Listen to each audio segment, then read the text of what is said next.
Huguet, tu es né en 1850 dans un château, donc tu es un aristocrate. Pourquoi alors fréquenter les petits paysans, les gens simples? Il est vrai que mon enfance s'est déroulée dans ce milieu-là. Et c'est à cette période qu'est né mon penchant pour l'observation et l'écriture. Mes récits traitent pour la plupart d'histoires de paysans et de pêcheurs. Pourquoi as-tu choisi la ficelle comme titre de ta nouvelle?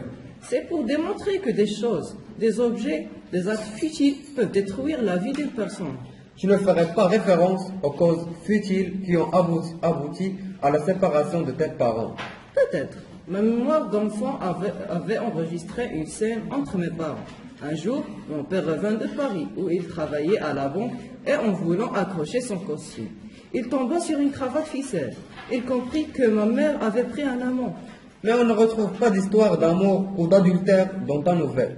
Peux-tu rappeler l'intrigue aux auditeurs? Je peux te la résumer en une phrase. Quand des concitoyens entretiennent de mauvais rapports, un petit rien, un malentendu peut détruire la vie de l'un d'eux. C'est ce qui explique que tes personnages sont des paysans. J'ai choisi pour décor le milieu rural, là où les gens se connaissent bien, là où la rumeur circule aisément, là où la tribalité et le clanisme règnent encore. En ville, personne ne se préoccupe de l'autre. Un portefeuille perdu sera attribué à l'exploit d'un pickpocket et ne causerait pas la mort d'un Hochkorn citadin.